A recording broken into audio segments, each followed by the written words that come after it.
bagi kalangan para teman-teman kita yang mungkin baru berhijrah atau baru masuk Islam, apakah kemudian mereka harus langsung seketika itu baru masuk Islam atau baru hijrah langsung mempelajari tentang perbandingan mazhab ini? Apakah harus seperti itu? Jadi begini teman-teman, sebetulnya Rasulullah ketika berdakwah itu kan melalui tahapan-tahapan. Artinya tidak kemudian Rasulullah menuntut para sahabat-sahabat beliau untuk mengerjakan Islam itu secara total. Jadi secara bertahap begitu. Ya, ini ada namanya ilmu dakwah di situ. Jadi tidak boleh para dai, mereka yang bergerak di dalam dakwah Islam, dalam syiar Islam, tidak boleh kemudian mempersulit saudara-saudara kita yang baru hijrah ataupun yang baru masuk Islam untuk disuguhkan hal-hal yang rumit. Nah, itu jangan, itu tidak baik. Ya, maka harus melalui tahapan dan proses seperti itu. Nah, untuk ilmu perbandingan mazhab ini, apakah kemudian relevan kalau kemudian dipelajari atau dikonsumsi oleh para sahabat-sahabat hijrah? Nah, jadi begini teman-teman sekalian, menyesuaikan dengan siapa kita berguru. Jadi sebetulnya tahapan yang pertama bagi para sahabat-sahabat hijrah itu kita harus pandai dalam memilih sosok guru. Ya, jadi guru yang seperti apa yang perlu kita ikuti. Tentu yang memiliki sifat soleh, ya, yang kita kenal, yang kita anggap memiliki budi pekerti yang baik, kemudian memiliki ilmu agama yang baik, kemudian bisa membimbing, mendidik, memberikan keteladanan, nah dan seterusnya itu guru yang memang perlu untuk kita pilih ya, untuk kita ikuti. Nah, nanti kemudian dari guru itu dia akan kemudian mengajarkan hal-hal yang sangat mendasar. Ya, diajarkan tentang tata cara ibadah yang basic ya, misalkan sholat ya, diajarkan apa sih syarat-syarat sholat itu, kemudian rukun-rukun yang berlaku di dalam sholat, kemudian tentang puasa ya, apa yang menjadi syarat-syarat puasa, lalu hal-hal yang membatalkan puasa, kemudian tentang akhlakul karimah, misalkan tentang hubungan seorang anak dengan orang tuanya, kemudian seorang anak dengan sesama temannya, dengan lingkungan sosialnya dan seterusnya. Itu akan diajarkan mulai dari basic oleh ustadz yang kita ikuti. Nah, jadi memang pertama kita harus suka dengan ustadznya dulu. Kita harus mentautkan hati kita dengan sang ustadz itu, yang mana kita sudah merasa cocok, merasa mantap, yakin bahwasanya beliau ini adalah sosok yang tepat untuk kita ikuti, untuk kita ambil ilmunya. Nah, seperti itu. Nah, kemudian nanti dari sang ustadz itu tentu akan mengajarkan hal-hal yang ya step by step, hal yang dasar, kemudian nanti akan diarahkan kepada hal yang lain, sampai kemudian apa yang kita sebut dengan fikih perbandingan mazhab. Ya, jadi ada stepnya tentunya. Kalau ustadznya itu kemudian mengajarkan ala Syafi'i, biasanya nggak akan bilang ini adalah ala Syafi'i, enggak. Ya, pokoknya ini caranya sholat, ini caranya wudhu, ini caranya baca Quran dan seterusnya. Tidak memakai ala madhab siapa, ala ulama siapa. Biasanya seperti itu. Tapi kalau kemudian teman-teman hijrah memiliki ketertarikan, ya, memiliki interest yang lebih. Nah, ini yang kemudian nanti ustadz itu akan mengarahkan, menunjukkan bahwasanya ternyata di dalam kita menjalankan syariat maupun peribadatan itu ada beberapa versi, ada sudut pandang dari ulama-ulama di luar yang diajarkan oleh sang ustadz. Nah, seperti halnya yang kita terjemahkan, yakni kitab Rahmatul Umar fi Ikhtilafil A'imah. Ini buku yang sangat simple ya, ringkas ya. Ini sebetulnya satu jilid kalau buku aslinya berbahasa Arab, tetapi kita terjemahkan akhirnya menjadi 4 jilid karena memang menyertakan tulisan Arab sekaligus terjemahannya. Nah, ini nanti akan ditunjukkan oleh sang ustadz itu. Nah, tujuannya apa? Kok kemudian ustadz itu perlu untuk menunjukkan sesuatu yang berbeda ya. Ini agar para sahabat-sahabat hijrah itu tidak merasa kesulitan di dalam menjalankan syariat agama ini. Ya, taruhlah Misalkan saya buat contoh ya, di dalam mazhab Syafi'i ini adalah mazhab yang dianut oleh mayoritas umat Islam yang ada di negeri kita. Nah, orang yang mengikuti mazhab Syafi'i ini cenderung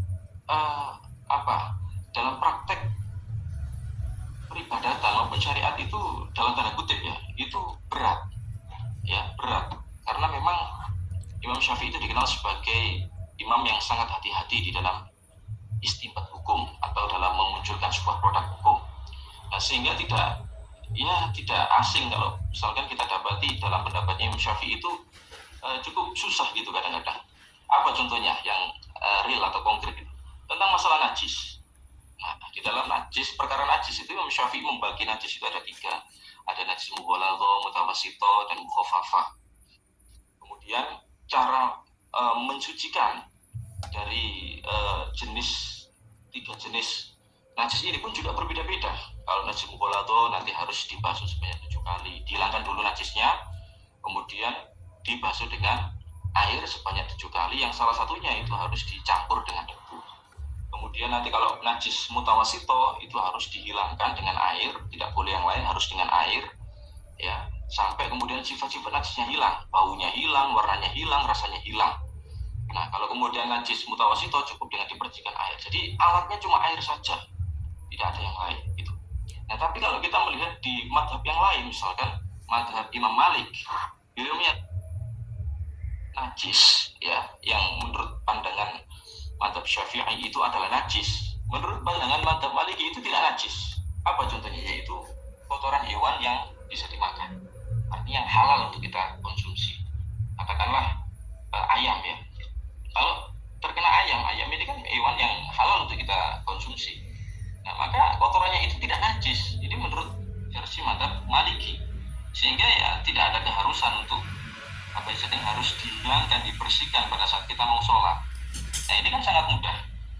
Nah, kemudian ada dari mazhab Hanafi, beliau mengatakan bahwa alat yang bisa menghilangkan najis itu tidak hanya air, tapi juga bisa sinar matahari. Ya, jadi bisa teman-teman bayangkan kalau misalkan baju kita terkena air kencing misalkan, air kencing apa saja ya.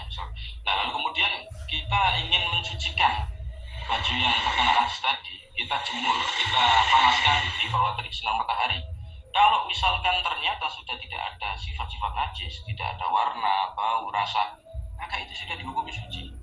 Ini menurut versi mazhab Hanafi. Nah, maka hal semacam itu sering kita dapati. Ya, nah itu satu contoh, banyak sekali kalau kita lihat contoh-contoh yang lain. Nah, intinya begini teman-teman. Kalau misalkan kemudian versi mazhab Syafi'i yang diajarkan oleh sang ustadz tadi itu sulit untuk dilakukan, nah itu maka disalah pindah dengan ke mazhab yang lain. Oh ya, di dalam mazhab Maliki itu ternyata ini tidak najis. Di dalam mazhab Hanafi ini ternyata bisa disucikan dengan cara seperti ini. Ya, itu jadi banyak alternatif nantinya.